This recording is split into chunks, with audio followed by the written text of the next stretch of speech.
Bem-vindo você, finalmente um programa ao vivo, né? A gente está há 2 semanas fazendo um programa gravado, mas hoje é ao vivo, tá? Hoje é dia 12 de abril, agora é 16 horas da tarde, uma tarde chuvosa aqui em São Paulo. Queria convidar você que está assistindo ao vivo a participar desse programa. Manda sua pergunta, manda sua consideração, tá aí o e-mail na tela do seu computador.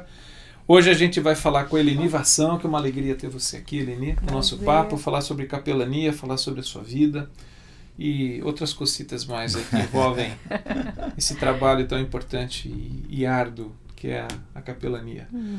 Carlos Bregantin está de volta aqui, ele quis dar uma escapada, mas está de volta aqui ao vivo. Então, manda aí a sua pergunta. Bom estar junto, Fernando. E bom rever a Eleni. Muito queria bom dar, rever também. Antes de que ela fale dela mesmo, mas queria dar um testemunho pessoal e da minha reverência, do meu carinho, do meu respeito, da minha gratidão pela sua vida. De quando nos conhecemos até aqui, mas especialmente naquilo que foi o meu preparo, né, para me tornar um cuidador, que é o que eu sou a vida toda, né? Então, depois do que acho que de uns 30 anos que a gente se conhece, eu quero registrar aqui, Fernando, ao vivo e a cores, tá certo. Minha gratidão por essa amiga. E eu acho que bem-vinda aqui entre nós. Muito bem. E eu acho que o reconhecimento seu, Brega, é um reconhecimento de uma boa parcela da igreja evangélica no Brasil, Eleni, do trabalho que você tem feito, da bênção que você tem sido na vida de tantas pessoas da igreja. Eu acho que abrindo o olhar de irmãos para essa realidade, daquilo que pode ser feito com tanta seriedade, com tanto carinho na vida de quem está sofrendo, né? A Eleni é capelã de vários hospitais aqui em São Paulo, há muitos anos. A gente vai conversar um pouquinho com ela. Ela é autora falou pra gente agora, eu achei que era menos, mas são 19 livros já. Né? Não sei onde que ela arranja tempo para fazer isso. Você dorme, Eleni? Eu ia te perguntar. Eu lembro quando nós nos conhecemos, você era formada em teologia, mas de lá para cá você se formou em outras coisas também. Além de tudo, é artista, né? De vez em quando, para não dar tempo. Esposa, mãe, avó. Não sei, eu acho que ela não dorme. Eu acho também que não. Mas nós já tínhamos essa desconfiança 30 anos atrás. Ou então Deus dá um dia para ela de 47 horas, alguma coisa assim, não é possível. Tem já um e-mail aqui do Ari Oliveira, lá de Fortaleza, no Ceará, dizendo que ele fala de uma canção: o amor não é um sentimento, não, os sentimentos sempre vêm e vão, e o amor faz o bem a todos, mesmo sem sentir. O Fernando, para ela falar, né? Mas, afinal de contas, quem é que influenciou você lá atrás a ir para esse caminho da capelania? E exercer esse amor que, mesmo sem sentir, às vezes, tem muito a ver com fazer. Ok. Eu comecei, talvez, a ser tocada por Deus quando eu tinha uns 5, 6 anos de idade. É mesmo? Eu gostava muito de ir à casa de um tio, cirurgião, e me deliciava olhando os livros de medicina e sonhando. Algum dia eu quero estar dentro de um hospital. E ao passar do tempo, eu fui meio que esquecendo desse sonho, mas aos 13 anos eu me converti na Palavra da Vida e senti logo em seguida um chamado missionário. Deus me quer no campo, mas a ideia que eu tinha de campo missionário, talvez seja que alguns têm hoje ainda, era de ir para Conchinchina. Além fronteiras. Sempre. Aquele estereótipo do missionário que vai para o outro lado do mundo. Espiritual. E eu falava: Deus, eu não sou tão espiritual assim. Mas outra imagem que me vinha era do missionário entre os índios. Raquítico, tremendo de malária, no meio do Rio Amazonas, uma canoa cercado de índios canibais, jacarés e piranhas por todos os lados, a canoa furada. Eu falava: Deus, também não é isso que o Senhor tem para mim, não. E eu descobri mais tarde que hospitais eram o meu campo missionário. Eu não seria uma médica, uma enfermeira, uma psicóloga clínica, mas eu podia viver o amor de Deus de tal maneira que as pessoas tivessem desejo de conhecer esse Deus. Sempre aqui em São Paulo, isso? Sempre aqui em São Paulo. Comecei no Hospital das Clínicas de São Paulo em 83, fiz um curso de capelania lá. Só voltando assim, teve alguém que te influenciou? Alguém, um nome, alguma pessoa? Não. Porque não era muito comum isso. Acho que algumas pessoas. Na época, eu estava atendendo um seminarista que estava trabalhando na minha igreja e ele passou por uma cirurgia na coluna. E eu fui visitá-lo no primeiro dia e ele estava desesperado, não queria ficar no hospital de jeito nenhum. E eu o tirei do hospital e levei para casa no primeiro dia da cirurgia. E o médico foi lá em casa para atendê-lo e cuidar dele e tal. Mas ele ficou em tratamento por 4 meses, mais ou menos. E eu fui vendo a dificuldade que a igreja que ia lá visitá-lo constantemente, a dificuldade que eles tinham em saber como fazer a visita. Alguns ficavam muito tempo, alguns falavam demais, alguns agiam de maneira imprópria. Exatamente. Daí eu comecei a tentar orientá-los. Gente, vocês estão demonstrando o amor por ele, vocês são muito bem-vindos aqui em casa também, mas vamos colocar alguns limites. Quero dar uma orientada em vocês em algumas coisas. Eu tinha todos os meus filhos pequenininhos naquela época e tinha que lidar com as duas coisas, mas foi muito interessante porque eu comecei a entender talvez um pouquinho da pessoa enferma, as suas necessidades, os seus limites e podendo orientar a igreja a partir daí. E aí o meu amor pelas pessoas, principalmente em situação de grande fragilidade, cresceu muito. E aí eu fui procurar o que existia dentro de um hospital para que eu pudesse fazer, não sendo médica, não sendo uma profissional da saúde. Você lembra do primeiro dia? Você entrou no HC, por exemplo? Eu me lembro que eu fui lá, descobri que tinha um curso de capelania para alunos do último ano da Teológica Batista. E eu não estava nem estudando teologia. Fui fazer o curso de teologia para poder fazer o curso de capelania. E ali foi muito interessante, porque foram aulas que o pastor Marcos Petriage deu na época. E quando ele nos colocou na prática, eu não sabia o que falar, o que fazer, por onde começar, porque a teoria na prática é outra coisa. Jogo é jogo, treino é treino, jogo é jogo. É velho. Mas cai naquele mundo que é o HC, né? Sim, e assim, diante de uma pessoa enferma, o que falar? E a orientação inicial era: dê um folheto, leia o folheto com ela. Mas a pessoa estava com tanta dor que ela não suportaria que eu lesse um folheto inteiro. E eu fiquei muito frustrada por não saber por onde começar. Mas eu creio que Deus trabalha em meio até às nossas frustrações. E aí eu fui aprender mais, fui ler mais. E na próxima visita eu cheguei perguntando como ele estava. E é uma coisa que a gente não pergunta no hospital, tudo bem? Porque a gente se arrisca a receber uma respostinha atravessada. Se estivesse tudo bem, o que estaria eu fazendo aqui? Então a gente pergunta: como você está? E a partir dessa pergunta, para uma pessoa que está deitada na horizontal, olhando para o teto e para as paredes vazias, muitas vezes sem visita alguma, parentes morando em lugares distantes, insegura diante da sua enfermidade, do diagnóstico, naquela do época prognóstico. Era um caso e não um nome, né? Ainda era aquela coisa, o exatamente. Caso D, né? Naquela época. Hoje, era uma isso massa. Evoluiu. O paciente do leito número tal. O leito tal, o caso D, né? Hoje nós tratamos cada pessoa pelo seu nome, pela sua história. Os familiares também têm nome e história. E nós tratamos cada pessoa como única, mesmo que ela tenha a mesma patologia do seu companheiro de quarto, mas cada caso é um caso e nós vamos tratar com o seu pano de fundo todo. Falando de pano de fundo, só para entender um pouco,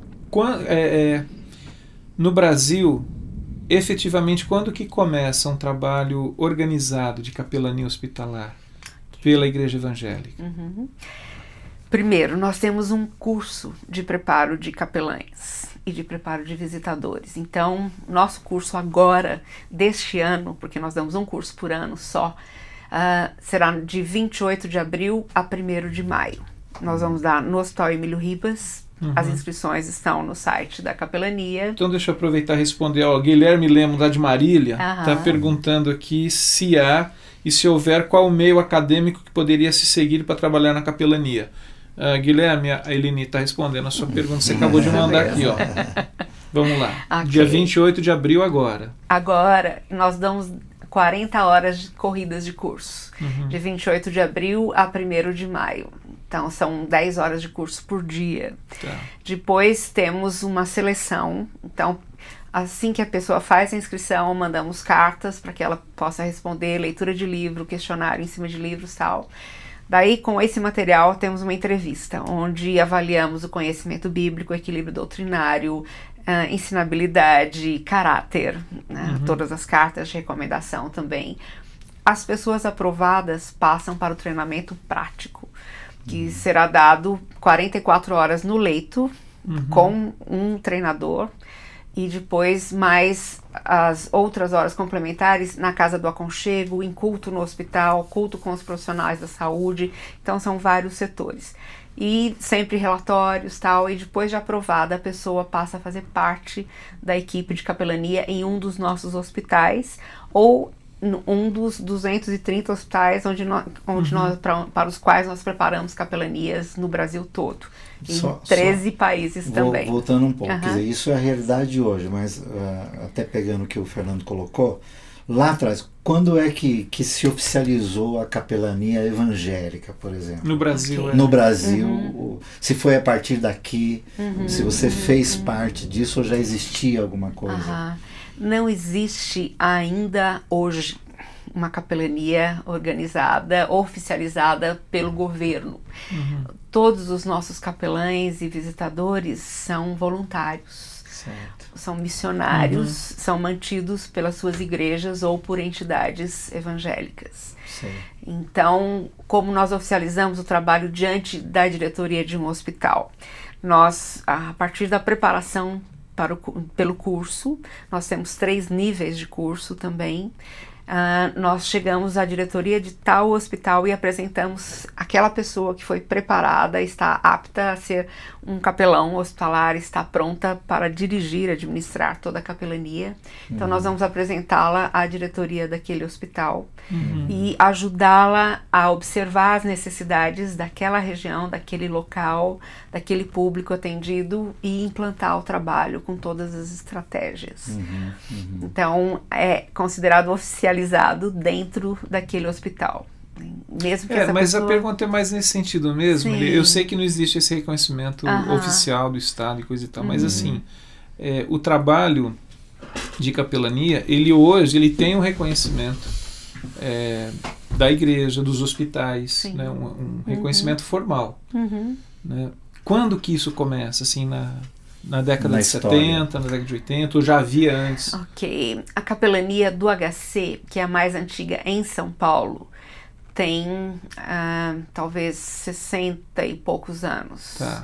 No Rio de Janeiro começou antes, com a capelania militar lá. Mas é alguma coisa relativamente recente ainda. Agora, hoje tem um grande reconhecimento por parte da área médica. Tem sido muito interessante ver, assim, eu tenho sido chamada para dar aula em faculdades de medicina.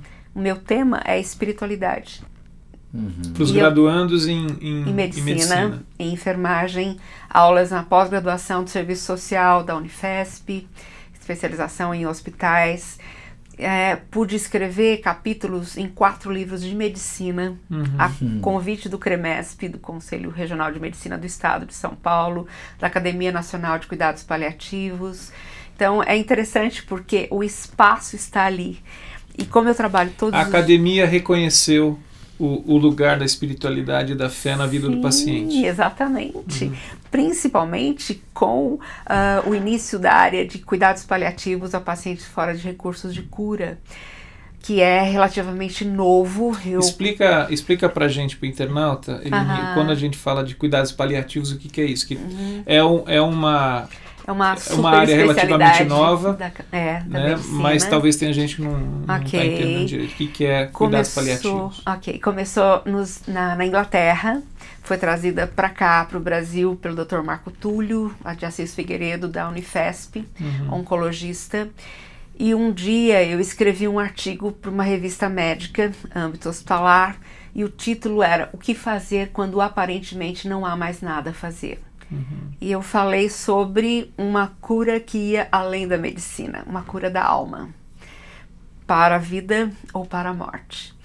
E esse médico não cristão pegou o artigo, leu, me telefonou e falou: eu quero que você venha fazer parte da minha equipe da minha equipe. E o que é a sua equipe? Eu não conheço nada. Então, nós damos aulas nas faculdades de medicina e eu quero que você entre dando aula sobre espiritualidade, tanatologia e acompanhamento a pacientes terminais. Ok, mas o que é isso? Eu já fazia, mas eu não sabia a designação científica ao termo. Então ele falou: olha, cuidados paliativos é quando você lida com um paciente para o qual não existe mais um recurso terapêutico de cura. Então todos os recursos da medicina foram usados e o paciente não tem mais cura. Então o que nós vamos trabalhar é em equipe multidisciplinar e interdisciplinar, dando uma assistência no sentido de garantir uma qualidade de vida, conforto, paliar os sintomas. Ao tempo de vida que ele ainda tem. Exatamente. E para entrar, para ser assistido pela equipe de cuidados paliativos, é necessário que o prognóstico dele esteja fechado e ele tem uma estimativa de vida de 1 a 6 meses. Este é o quadro. Então, ele sempre vai ser acompanhado por um familiar, 24 horas. É a condição também para ser internado num setor de cuidados paliativos. Então, com isso, nós fomos desenvolvendo paliativos primeiro em AIDS, no Hospital Emílio Ribas. E daí o Ministério da Saúde veio, reconheceu o trabalho, nos colocou como especialistas do Ministério da Saúde e nós começamos a dar aulas para profissionais da saúde de todo o Brasil, na área de paliativos em AIDS. Depois fui para o hospital. Isso hoje é uma disciplina no curso. Sim, no curso de capelania e nas faculdades de medicina. Então, na faculdade de medicina. Sim. Interessante. E por isso essa abertura tão grande para a espiritualidade, porque o médico ou aquele que está em equipe de cuidados paliativos chega a um ponto e fala assim: gente, eu não tenho mais nada a oferecer no sentido curativo. Mas ainda há alívio a dar. E aí entra você, porque você pode orar pelo paciente. Hoje mesmo eu estava conversando com uma senhora e ela muito débil, muito frágil. Eu já havia conversado com o marido que não aceitava que ela estivesse morrendo. E eu fui falar com ela e eu perguntei: você está com dores? E ela falou: não, eu estou só com dor na alma. E eu perguntei a ela: e o que dói mais na sua alma? Ela falou: eu tenho medo.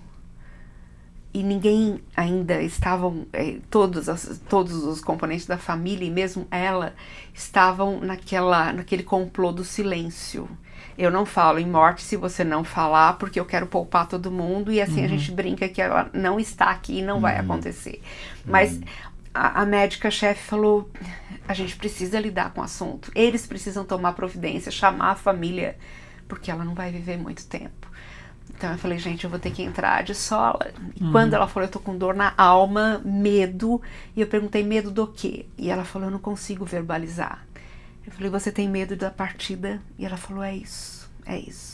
Você tem medo de que o seu marido e o seu filho fiquem desprotegidos? Eu falei: não, eu tô tranquila quanto a eles. E daí eu pude falar sobre culpa e como tratar a culpa diante de Deus, através da pessoa de Cristo. Pude falar sobre certeza da vida eterna, sobre um corpo novo e perfeito. E quando eu saí, eu dei esse relatório para a junta médica com a qual eu estava andando até ali. E eles falaram, gente, é isso. Puxa, se fosse no meu caso, quando ela falasse assim, se ela falasse dor na alma e falasse do medo, eu não saberia o que fazer. Eu não saberia qual anestésico usar. Exatamente. Eu tô com a receituária e a caneta, bom, eu escrevo o que mesmo? Agora é muito interessante isso, porque assim, a espiritualidade sadia e saudável, sim. Ela produz, ela nos ensina a viver, mas também nos ensina a morrer. Exatamente. Muito interessante isso. Uma das médicas dessa equipe chegou assim para mim e falou assim, por favor, atende aquela paciente, porque ela não consegue morrer, porque ela está cheia de culpa. E eu olhei na bula do midazolam, que é um sedativo, e não existe nenhuma prescrição para o tratamento da culpa. Não tá no bulário. Impressionante isso. Agora, o que eu acho muito bonito, eu acho que é isso, essa história que você está contando, porque assim, a gente sabe que quando eu falo de que a academia reconhece, porque o meio acadêmico ele é muito hostil. Sim. Em relação à fé, né? Resiste, até por conta de que às vezes a gente dá moral, a gente que eu digo assim, o contexto religioso, e pela impotência que a morte gera. Agora, eu acho que é muito estudioso uma impotência absurda, uma frustração. Que é muito bonito que esse reconhecimento assim, essa fé que em dado momento a gente acha que ela é uma loucura, em algumas circunstâncias ela faz todo sentido. Completamente. E entrando um pouco nessa questão assim, você agora há pouco falou de uma família, você sempre usando termos que nos ensinam, né? O complô do silêncio, que isso é muito comum ainda, né? Você é das que entende que um paciente terminal ele precisa ser comunicado. E a família também precisa lidar com isso. Sim. Isso pensando em espiritualidade sadia e ambiente familiar, essa é uma proposta altamente sadia para o paciente e para a família.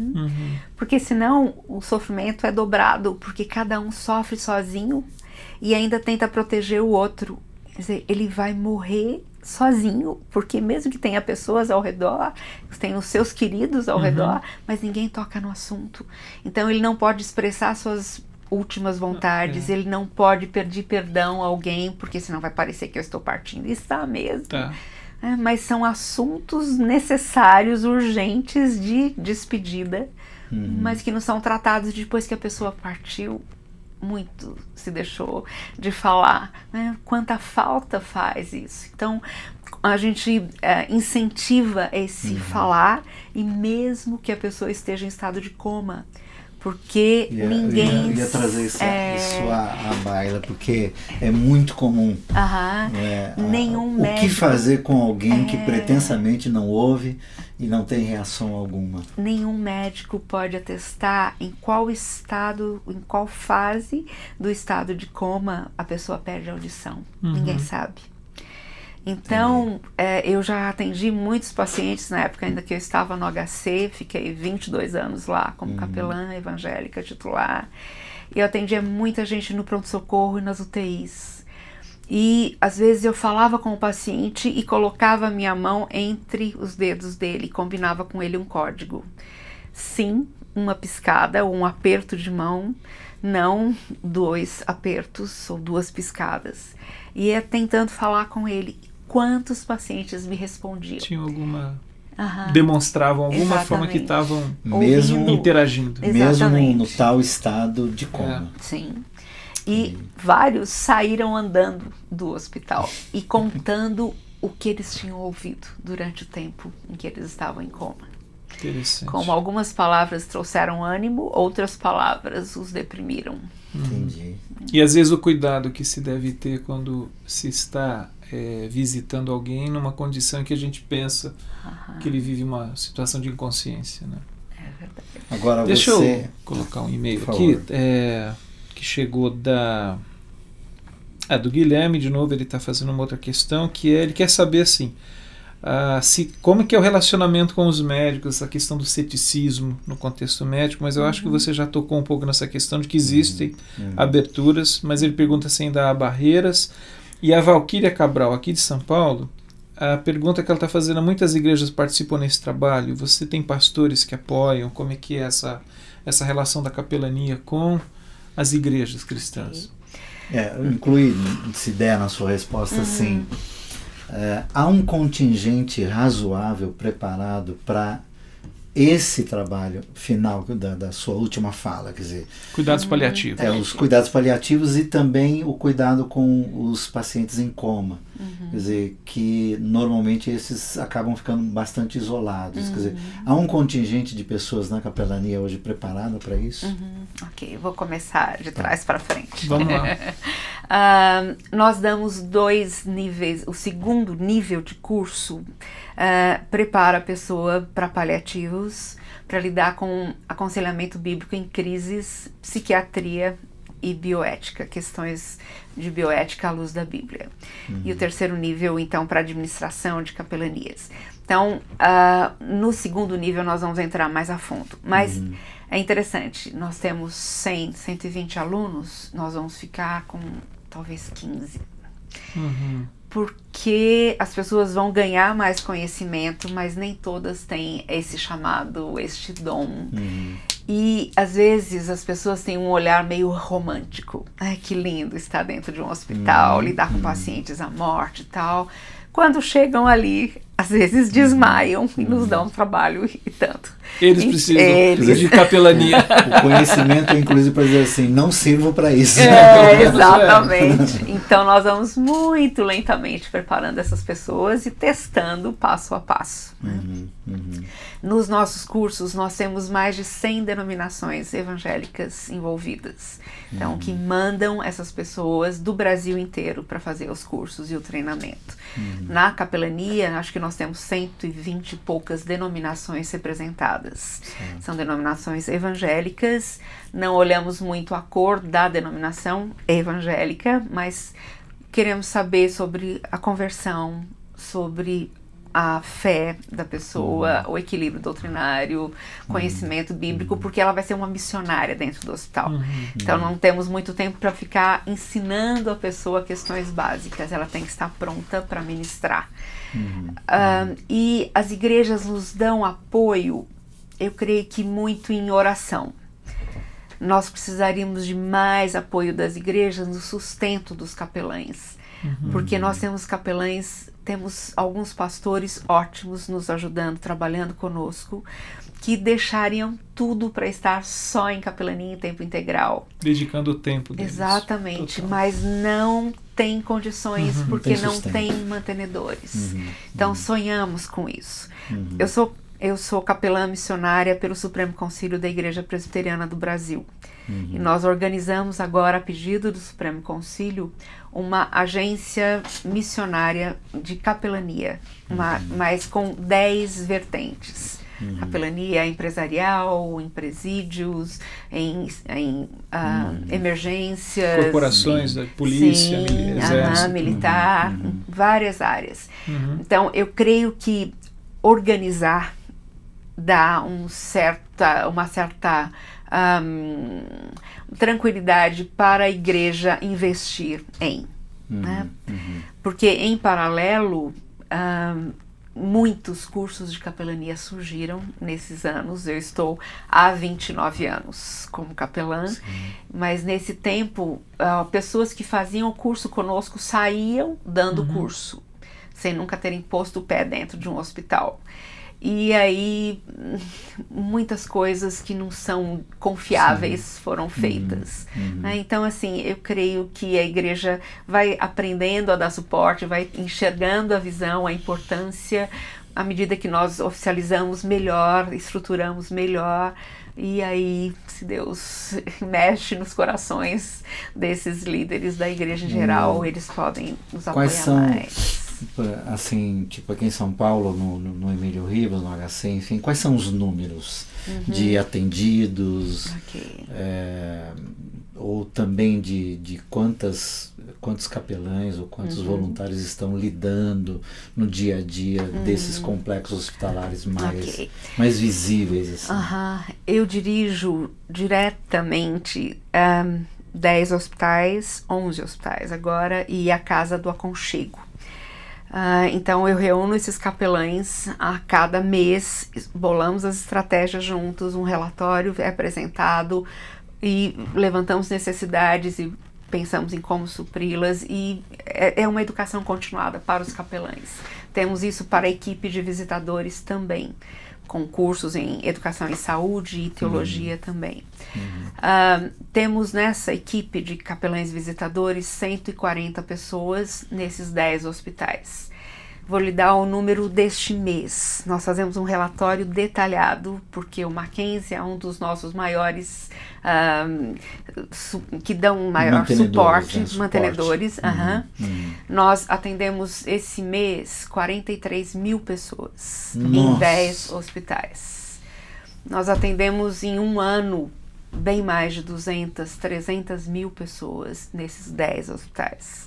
Agora nós preparamos capelães e visitadores para 230 hospitais no Brasil. Do Brasil todo. Todos os estados? Todos os estados da federação têm isso. E mais 13 países também. Extrapolou. Também. Nós temos América do Sul e para além da América do Sul. Sim, nós temos capelania no Quirguistão. Temos capelania no Japão. Temos em Como Angola, é feita essa rede? África. São encontros, vocês usam recursos, por exemplo, de mídia? Como é que é essa rede de capelanias que se espalha? É uma rede meio que informal. Deus traz para cá, nós preparamos e Deus sopra de novo através do teu espírito e vai levando pessoas. Como tem sido desde o princípio. Exatamente. Aliás, o melhor jeito continua sendo esse. Exatamente. O vento sopra onde e como quer. É lindo como Deus vai fazendo. Né? Nós fomos para Angola e eu fiquei lá com meu marido durante um mês. E eu pude dar um curso de capelania, mas eu me sentia extremamente inadequada, porque nós fomos na época da guerra e era tanto sofrimento, tantas perdas, que eu falei, gente, eu falando em sofrimento aqui, sou uma formiguinha. Quando eu comecei a contar sobre os sofrimentos que eu havia passado, luto pela perda do meu primeiro marido, a dificuldade em criar os filhos e doenças, um câncer que eu tive, tal. Daí as pessoas começaram a me ouvir, os angolanos. E fui com eles para os hospitais, foi muito interessante. Nós deixamos uma capelã lá e um trabalho organizado lá. Mas é muito interessante assim, né? Deus usa a gente de maneiras diferentes, toca as pessoas em áreas diferentes, totalmente, usando recursos específicos. Eline, você falou de sofrimentos pessoais seus. Eu estou lembrando de um livro, acho que é do Henry Nouwen, que fala do curador ferido. E me parece assim que é meio não necessário, mas faz parte do negócio, vamos dizer assim, essa solidariedade do sofrimento. Né? Quer dizer, me parece assim, quem nunca experimentou o mínimo da dor humana, fica muito difícil entrar no hospital e compreender que tem ali um ser humano que está padecendo de uma doença que no mínimo limita ele ou tira ele do convívio da família, do trabalho, sem contar aquelas que são muito mais graves, que o deparam com a realidade da morte, da dor física que é constante, que perturba. Então essa solidariedade do sofrimento é uma coisa que faz parte. Sim, faz parte. Ao mesmo tempo, era alguma coisa que eu pensava, Deus, eu vou precisar sofrer para poder entender melhor os meus pacientes. Eu comecei a capelania quando tudo estava bem. Eu não tinha experimentado um sofrimento grande assim. Mas é interessante porque através da Bíblia, Deus sensibiliza os nossos corações, Ele coloca o seu amor em nós e Ele nos impulsiona e nos dá empatia por aquelas pessoas que estão sofrendo. Depois eu fui passando por vários tipos de sofrimento e fui amadurecendo na minha fé e tive que pregar para mim mesmo aquilo que eu havia pregado para os outros, experimentar o consolo de Deus. Sim, com certeza. E 1 ano e pouco atrás, meu marido e eu, voltamos a experimentar isso quando recebemos um telefonema dos Estados Unidos. Tínhamos um filho, 45 anos, casado, com 2 filhos adolescentes, e ele teve um derrame e entrou em coma. E os médicos de lá nos chamaram falando, olha, não há o que fazer.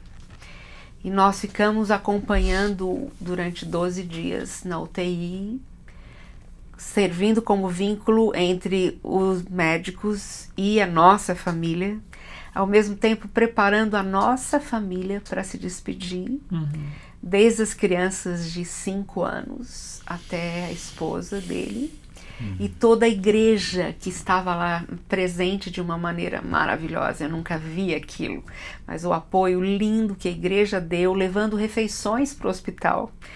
Eles tinha uma sala muito grande em frente à UTI, eles faziam refeições, fizeram uma escala e todos os dias levavam um banquete para nós. Os jovens iam para lá ficar com os filhos adolescentes dele, as crianças brincar com as crianças, desenhar, as mulheres levar artesanato para fazer com a esposa dele, porque todo mundo ficava o dia inteiro no hospital. Comunidade do amor, né? Sim. Agindo. Né? Foi uma coisa muito linda, assim, o conforto de Deus através do seu povo o tempo todo. E como foi rico, assim, essa convivência com os profissionais da saúde, o testemunho que eles viram, gente, isso é a Igreja de Cristo. Então eu quero isso. Interessante. Porque foi vida diante da morte. A impressão que eu tenho, assim, é uma intensidade da presença do Espírito. Sim. Mas nas formas mais cotidianas e simples, né? É verdade. Leni, interessante. Você... Brega, depois de você eu tenho 2 questões mas aqui. deixa eu colocar isso aqui que eu acho que tá me incomodando. E é bom, acho que os que estão nos vendo e nos verão saberem. Né? A capelania evangélica, não é? Portanto, com os princípios evangélicos, ela existe para atender os irmãos, as irmãs, os da fé, ou ela existe para atender o ser humano? Ela existe para atender o ser humano. Você me perguntou antes sobre o número de pessoas dentro de um hospital. Só no Hospital do Servidor Público do Estado de São Paulo, eu sou capelã titular de lá, são 1.750 leitos, 3 milhões de pacientes por ano. E nós vamos de leito em leito atendendo a todas as pessoas. E assim, nunca chegamos pregando nada. Nós chegamos fazendo um vínculo de amizade, conversando, perguntando como a pessoa está, e ela vai abrindo o coração. E as pessoas abrem o coração de uma maneira impressionante, porque estão sozinhas, carentes, com medo, se sentindo extremamente frágeis. Então elas se expõem muito. E a partir da necessidade que a pessoa levanta, nós pedimos licença para mostrar como Deus pode ajudá-la naquela situação. E aí usamos o aconselhamento bíblico, usamos a palavra de Deus para ministrar o coração. Você me fez lembrar uma fala que é acreditada a Francisco de Assis. Você falou assim, nós não chegamos pregando. Mas Francisco de Assis, se é ele que disse isso, mas eu gosto muito da frase, diz assim, prega em todo o tempo, se necessário use palavras. Então vocês chegam pregando no sentido que, à medida que vocês chegam amando aquele ser humano que está ali, essa é a essência do Evangelho. A capelania, de Jesus. Desde que eu me lembro e o tempo que participei e nunca mais saí de hospitais, né?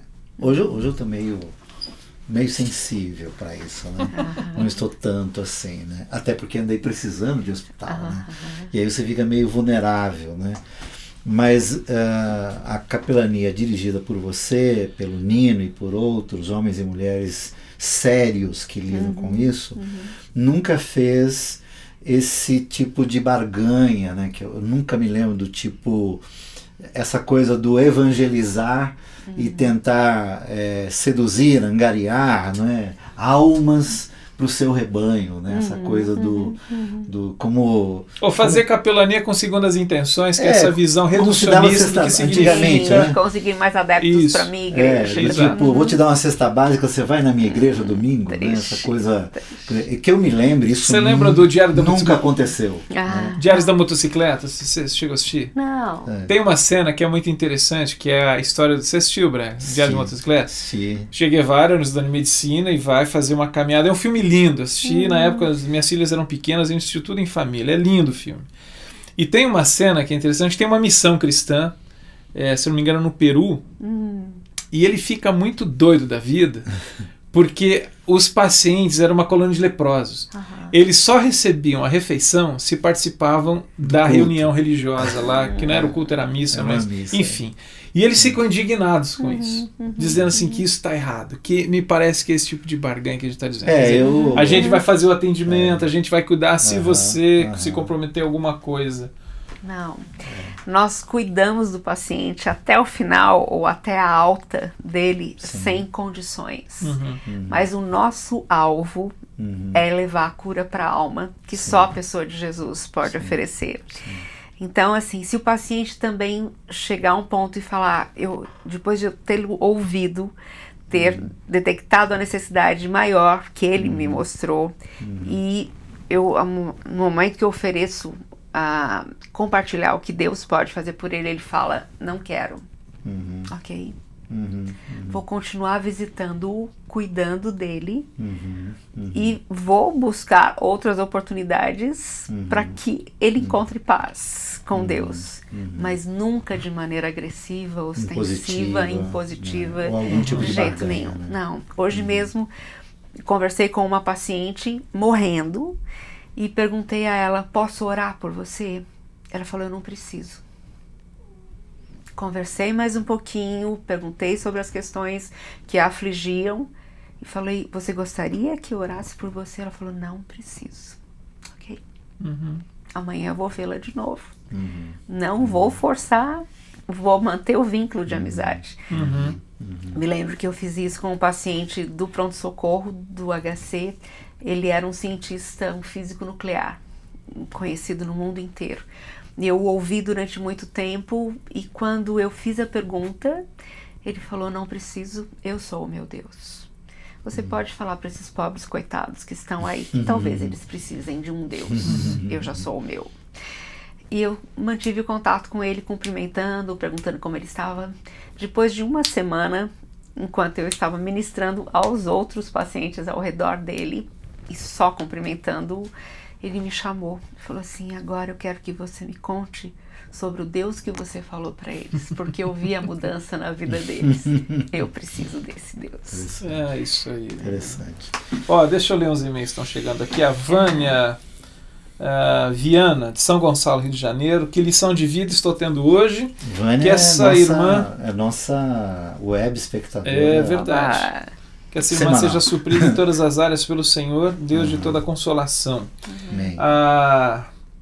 Quem mais? O Cláudio Fonseca, aqui do ABC. Ele gostaria de saber se predominantemente em casos de pacientes terminais, como que fica essa questão de paciente que se revolta contra Deus e de paciente que se quebranta em relação à mensagem do Evangelho. Eu vou passar alguns aqui e a gente vai conversando. Okay. O Rafael do Rio de Janeiro, quais tipos de igrejas que mais investem em capelania? Tradicionais ou pentecostais? E os católicos também ajudam? E depois a gente vai entrar numa questão aí daqui a pouco, gente. A Vânia, de novo, como que a igreja pode aprender a lidar mais com dor e assim usar o dom de misericórdia? Como inculcar essa missão dentro da igreja? E Cláudio Horácio de Franca, preciso do vídeo desse programa com a Eleni. Onde posso encontrar? Aqui mesmo com a Eleni, vai ficar disponível depois do nosso papo que o Daniel Choi coloca. Tem algumas questões aí, e eu acho que entra essa questão das igrejas. Quando que a igreja, agora estou falando as pessoas, né, os cristãos, os crentes. Quando que eles ajudam e quando que eles atrapalham? Porque assim, na boa intenção, não vamos colocar em questão a intenção, porque ninguém pode julgar. Não se a gente está falando assim, colocando juízo. Não, mas na boa intenção, muitas vezes alguns irmãos na fé cristã acabam, como a gente costuma dizer, trocando os pés pelas mãos. Assim, Verdade. acabam causando transtorno no contexto do hospital, no ambiente, e não compreendem o significado dessa vivência do hospital, das rotinas. Inclusive utilizando textos bíblicos que sugerem ações, vamos dizer assim, mais contundentes, vamos dizer assim, né? Que nem sempre no ambiente hospitalar é possível, até por conta dos cuidados bioéticos, inclusive, né, que existem. Não sei se você se lembra, mas quando eu entrei no HC, o campo estava extremamente minado, porque um grupo de irmãos extremamente bem intencionados havia entrado numa UTI do pronto-socorro, decretado cura divina sobre um paciente, e em seguida arrancado sonda, catéter, tração, e o paciente veio a falecer. Então os profissionais da saúde não queriam ouvir falar de crente, cristão pela frente, evangélicos de jeito nenhum. E eu demorei 1 ano, um trabalho bem silencioso, cuidadosíssimo, conquistando aqueles profissionais da saúde, atendendo os pacientes que eles indicavam, e eles ficavam observando como eu faria o atendimento, para daí ir ganhando a confiança deles e podendo expandir o trabalho. Então, boas intenções são muito importantes. Amor pelos que sofrem, muito importante. Mas tem que ter um preparo. Porque você está entrando num campo que não é o seu. Hospital não é igreja. O hospital tem as suas regras, tem as suas vivências, tem os seus limites. E nós temos que respeitar tudo isso. Por isso, quando nós vamos preparar a igreja para entrar dentro do hospital, nós estabelecemos todos os limites. Porque uma pessoa quebrando o limite, nós perdemos toda a capelania. Então, os grupos evangélicos mais conservadores são aqueles que se adequam melhor, porque não tem tanto aquela questão de cura divina. Eu vim aqui porque eu tenho que impor as mãos e curar e ungir, e esse paciente vai ser curado. Tivemos um sério problema no Emílio Ribas durante alguns anos, porque algumas pessoas conseguiam entrar no horário de visita para visitar um paciente, saíam andando por todo o hospital e perguntando: o que você tem? Meningite, passavam direto. O que você tem? AIDS, está curado em nome de Jesus. E várias promessas foram feitas. Olha, eu declaro que Jesus já curou você. Você está livre. E assim, falta de fé sua fazer qualquer exame. Você tem que crer e pronto. Nós pegamos 2 pacientes. Um estava na parte de cima, andando nos pilares ali, nas pilastras do Emílio Ribas, tentando saltar lá de cima. Porque quando um dos nossos pastores foi lá, andou com ele, conseguiu tirá-lo de lá e perguntou: por que você estava fazendo isso? É porque alguém entrou no meu quarto, decretou cura divina e falou: amanhã você vai levantar da cama curado, completamente curado. E se você não levantar curado, é porque você não teve fé. E aí nem Deus pode fazer qualquer coisa por você. E ele pensou: já que eu não fui curado, nem Deus vai fazer qualquer coisa para mim, acabou. É melhor me matar. Isso não é o evangelho, né, cara? Nós falamos assim, não é uma boa nova, isso é uma má nova. Exatamente. Não tem nada a ver com o evangelho. Então, por isso a necessidade desse preparo, desse treinamento individual, supervisionado. Ao mesmo tempo que você, e eu te conheço, né, e conheço muitos da capelania, creem na cura. Com certeza. Deus pode curar a qualquer momento. Eu estou pensando numa passagem que o apóstolo Paulo fala, daquela... Eles têm muito zelo, né? Paulo se referindo a alguns lá em Corinto, eles têm muito zelo, mas pouco entendimento. Nenhuma sabedoria. Então falta, me parece assim, é um zelo muito grande, esse cuidado, esse fervor, mas Paulo está dizendo: vocês precisam entender algumas coisas, precisam ter essa sabedoria de onde vocês estão, com quem que vocês estão lidando. Leni, como é que você lida com as críticas do tipo assim: a Eleni quer monopolizar a capelania evangélica brasileira, se não passar pelo crivo dela, não tem como. E engatando um pouco, desculpa, porque eu falei aqui agora que o lado B da nossa entrevista. Não, quais são? Vamos começar assim. Tem a questão das críticas, quais são? A gente está falando... Assim, como se lida com críticas? Você é um alvo, você tem visibilidade, é óbvio, né, que você recebe muitas críticas. Eu ia resumir assim... Essa que eu disse foi uma... Eu já ouvi. Existe o chamado fogo amigo, né? E existe o fogo inimigo. Então, assim, essa questão... Existem dentro da... Eu acho que você está se referindo dentro do próprio contexto da igreja. Do contexto da igreja. Religioso, críticas que surgem daí e das que surgem de fora. Né? Dado de áreas da sociedade civil. E quais são as lutas aí que a capelania enfrenta com essa questão? Eu brinco que às vezes eu recebo mais oração contra do que a favor. Eu lembro de uma vez que um Ainda grupo... bem que sabemos mais ou menos que Deus nós temos. Graças. Eu me lembro de uma vez que um grupo evangélico me pediu autorização para entrar no HC com uma piscina de plástico para colocar no meio do pronto-socorro e batizar um membro da igreja que estava internado ali. Pronto-socorro do HC, aquele tumulto, loucura. Não conhece, né, o falei, gente, pronto-socorro. vocês não vão entrar, sinto muito. E eu recebi mais oração contra do que a favor desse grupo. Eu vou falar porque você é presbiteriana. Por isso, você fala isso, é fácil pra você porque você é presbiteriana. É isso. Então, assim... Não dou muita bola para críticas. Vejo de onde vem e vejo se tem algum fundo de realidade, de verdade. E vou me corrigir naquilo que eu preciso. Ou outras eu não dou muita atenção. Eu tenho uma responsabilidade diante de Deus e diante do hospital em estruturar o trabalho da melhor forma que eu puder e que Deus me dê a sabedoria para fazer, em respeito ao paciente, mas muito mais em respeito ao Deus que o paciente está vendo. Ele não sai dali, ou talvez ele nunca tenha entrado numa igreja, e talvez a única mensagem do evangelho que ele vai receber é ali no hospital e nunca mais. Ou ele vai morrer, ou ele vai ter uma ojeriza ao evangelho pelo que ele ouviu ali. Então, assim, o meu cuidado é em proteção ao paciente, ao familiar, que estão num momento de grande fragilidade e que não podem fugir de uma mensagem dada de uma maneira totalmente distorcida, mas o dano maior é o nome de Deus. Então, assim, eu estou muito tranquila diante de Deus e diante do que eu faço, que eu estou tentando fazer o melhor e estou sempre estudando, me aprimorando e buscando recursos e pessoas para me ajudarem a fazer o melhor. Então, agora, você já teve que lidar com tentativas, e algumas parece-me que até conseguiram em algum momento, de tirar você do contexto, né?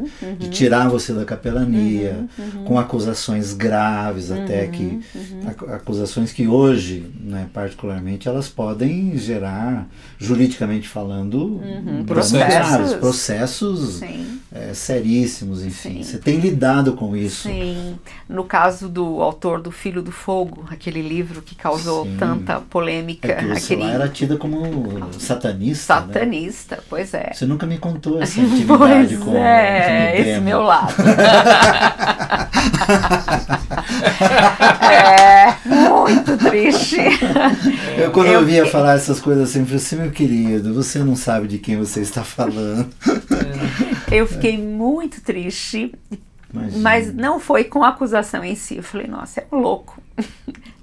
E ninguém vai dar ouvido. Foi com a reação de parte da igreja. Ouvido, né? Como que os caras entraram. Exatamente. A reação de alguns líderes conceituados da igreja que deram ouvidos e ficaram com o pé atrás e deixaram de mandar pessoas para os nossos cursos. Normalmente nesse sentido, tira quem está servindo e para de mandar dinheiro, né? Que é uma represália comum, né? Que mas a maior represália para nós foi deixar de mandar pessoas para os nossos cursos. Esse evento, a impressão, a leitura que eu faço, me corrija se eu estiver errado, a impressão que eu tenho assim, é que ele causou um dano maior em relação à capelania, intra-igreja. Sim, exatamente. O mundo lá fora nem queria saber, satanista, então, que papo é esse? Isso não interessa. Quer dizer, então me parece que esse evento causou um impacto negativo em relação à imagem da capelania, da sua pessoa, no contexto interno da igreja. É Agora, verdade. você lida com outras frentes de batalha que tem mais impacto na sociedade fora. É verdade. Como no caso muito recente e alguma tática de Satanás sem muita criatividade, porque ele repetiu alguma coisa que fez alguns anos atrás. Sem muita criatividade, porque geralmente é sempre a questão da mentira. Pois é, e a mesma. O artifício. Aliás, o diabo não é nem um pouco criativo. Não. Ele repete isso desde o Éden. Exatamente. É o mesmo processo. Verdade. E esse novo ataque foi da comunidade LGBTS, lésbicas, gays, transexuais. Exatamente. Nós convivemos muito bem com esse povo, porque a nossa capelania no Emílio Ribas, por exemplo, faz 20 anos esse ano. Grande parte do público do Emílio Ribas, CRT AIDS, é esse público. E nós não temos nenhum problema em lidar com eles, porque nós vamos tratá-los com consideração, com amor, com compaixão, quando eles estão internados nos nossos hospitais, nos hospitais onde nós trabalhamos ali, e sem adulterar a mensagem do Evangelho. Então, nós nunca vamos tratar da questão gay. Nós vamos apresentar o Evangelho, que transforma vidas, que traz perdão de pecados, que dá certeza de vida eterna na pessoa de Cristo. E não é para um segmento da sociedade, o Evangelho é para a humanidade. Exatamente. Todo mundo. Então, é interessante porque talvez a liderança desse movimento se sente ameaçada. Porque, primeiro, lá no CRT AIDS, por exemplo, eu coloquei como um dos capelães um pastor que foi ex-homossexual, que hoje é casado, tem filhos e vive uma vida heterossexual e que fala na mídia claramente: não sou mais opção minha, e porque Cristo transformou a minha vida. E eu não tenho mais dúvida alguma nesse sentido. Então, a simples presença dele lá dentro do hospital já era alguma afronta para eles. Como alguém pode ser ex? Para eles, você está falando assim, alguns, né?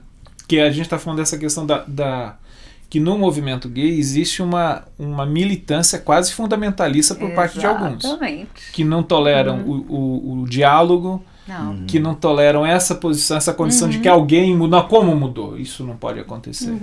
Eles creem que possa mudar da hétero para homo. Isso. Mas nunca da homo para hétero. E a Bíblia é muito específica. No caso, Deus criou homem e mulher. Homossexualidade é pecado, mas existe uma mudança de vida, uma transformação, perdão, vida nova na pessoa de Cristo. E quando nós apresentamos o Evangelho, nós não falamos você, pecador, falamos nós somos pecadores, mas Cristo morreu no nosso lugar para nos salvar. E nele existe vida, existe esperança, existe transformação. Mas foi interessante, um pastor de Atibaia, o pastor Thomas, escreveu um artigo muito interessante sobre esse evento. Ele falou assim: eles estão acusando vocês de homofobia, mas não é o problema. Eles são cristofóbicos. Eles não podem suportar a mensagem do Evangelho de Cristo, a mensagem integral, como está sendo pregada. E a coisa foi complicando porque eles usaram movimentos políticos, o PT, usaram a Secretaria de Diversidade Sexual da Secretaria de Justiça do Estado de São Paulo, e a partir dali moveram um processo contra nós. E nós tivemos que nos defender sobre quanto a coisas que não havíamos feito. Usaram uma pessoa que se dizia paciente do hospital e nos acusava de... A primeira coisa que ele nos acusou foi de pregarmos uma mensagem. Chegarmos no quarto falando Viva Jesus! E pregarmos uma mensagem impondo que o paciente ouvisse aquela mensagem. Outro de nós nos constrangemos entregando folhetos e falando que quem não recebe o folheto é xingado pelo visitador. E foi muito interessante porque essa pessoa falou, e essa pessoa me deu um folheto, eu não quis receber, e ela foi xingando baixinho, e na porta do quarto ela disse o xingo maior. Deus te abençoe. Então são coisas assim, sem pé, sem nem cabeça, coisas que são encomendadas, fabricadas, e nós temos uma vida de testemunho, pacientes que conheceram o amor de Deus, alguns foram transformados, outros estão sendo transformados dia a dia, à imagem de Cristo, e não a nosso padrão. Mas é muito lindo ver o que Deus faz, e nós não podemos pregar outra mensagem. Foi muito constrangedor ouvir numa reunião com uma das diretoras de hospitais, porque esse grupo pegou um comentário de um dos livros que eu escrevi, A Missão da Igreja Frente à AIDS. Eu escrevi para a igreja, alertando a igreja no momento que eles estavam totalmente alienados perdidos, né, a respeito, né? Quanto a AIDS. Sem saber lidar com. Sim, e eu falo sobre o evangelho que detém o processo de putrefação da sociedade. E eles falaram, você está nos chamando de podres. Não, todos nós somos podres. A sociedade é podre e vai se corrompendo cada vez mais. Exatamente. A engrenagem é perversa. Exatamente. E aí eles usaram isso para montar esse processo também. E a diretora de um dos hospitais falou assim, Eleni, você escreveu esse livro 17 anos atrás, a gente muda tanto em 17 anos. O que a gente queria não crê mais. Então, faz uma revisão no livro e dá uma ajeitada nisso.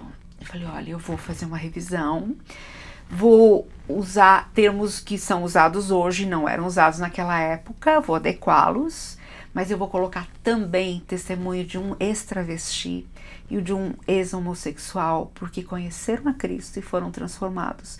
Eu não posso pregar outra mensagem. Primeiro, porque eu tenho um compromisso diante de Deus.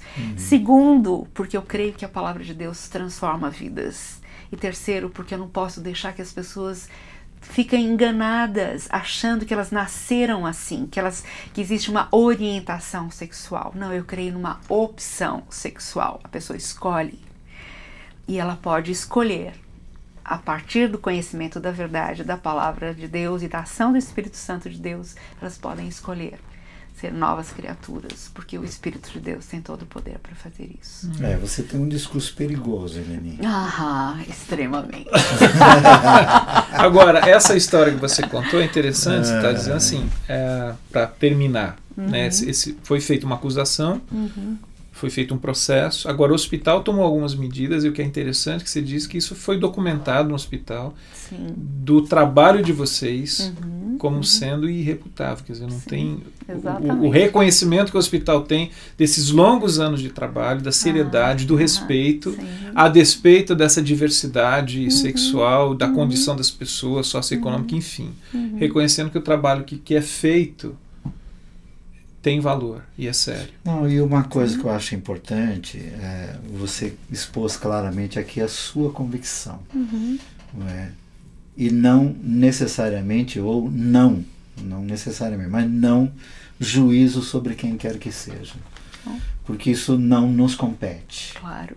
Não é? Isso não nos compete. E parece-me que estas são linhas muito tênues, né? E é óbvio...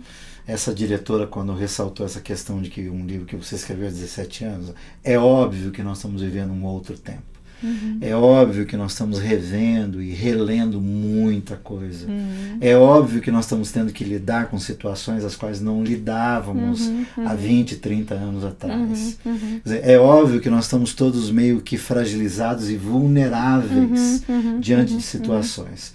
Mas me parece que o radicalismo e às vezes o chiitismo de alguns, e especialmente os grupos militantes, acabam gerando situações e discussões e embates que normalmente valorizam muito mais a periferia do que a essência. É verdade. A essência da capelania é o cuidado do ser humano. Exatamente. É o cuidado. E a partir daí, a experiência de uma espiritualidade sadia, de uma fé, que, no caso de alguns que você citou, chegou a esse ponto de transformação. E eles testemunham isso. Sim. E eles não podem ser confrontados por conta disso. É uma experiência pessoal. É uma experiência E pessoal. é legítima deles. Ao mesmo tempo que há outros tantos hoje convivendo com suas próprias complexidades, como eu convivo com as minhas, e vou todo dia para os pés da cruz e digo, Deus, se o Senhor não cuidar hoje, não sei o que vai ser. Porque a minha alma, como a alma de qualquer não é, ela carrega aquilo que nós herdamos lá de Adão. E qual é o nosso caminho ao final de cada dia? Né?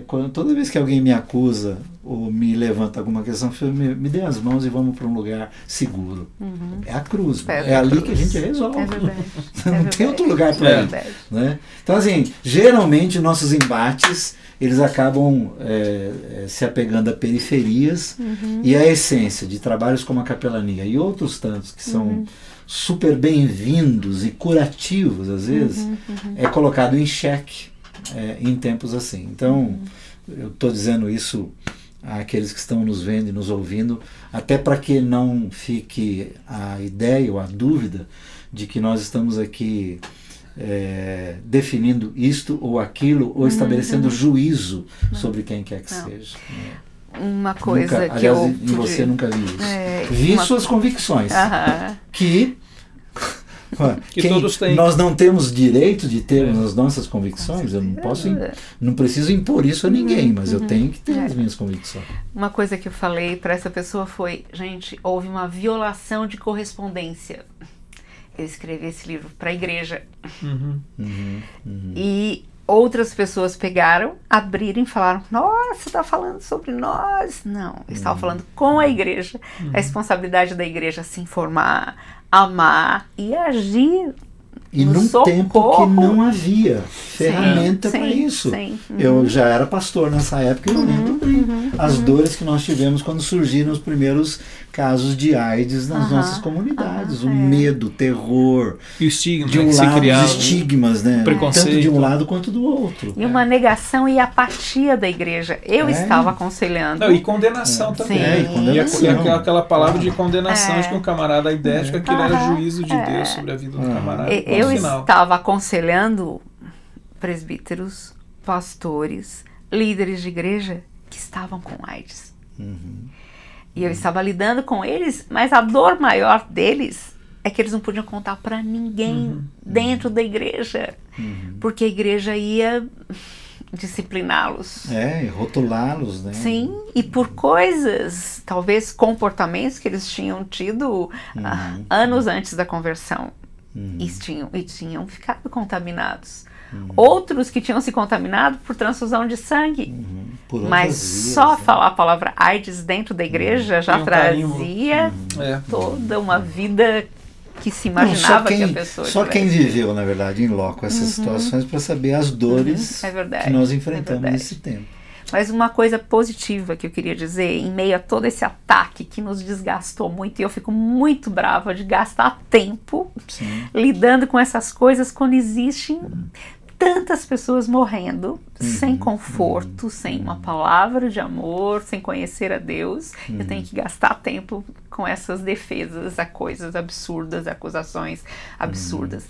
Mas eu passei e-mail para muitas pessoas e foi muito bonito ver o resultado disso, a igreja envolvida, as pessoas se comunicando entre si, passando e-mail para mais uma porção de gente, assinando um abaixo-assinado que fizemos para a Secretaria de Justiça também.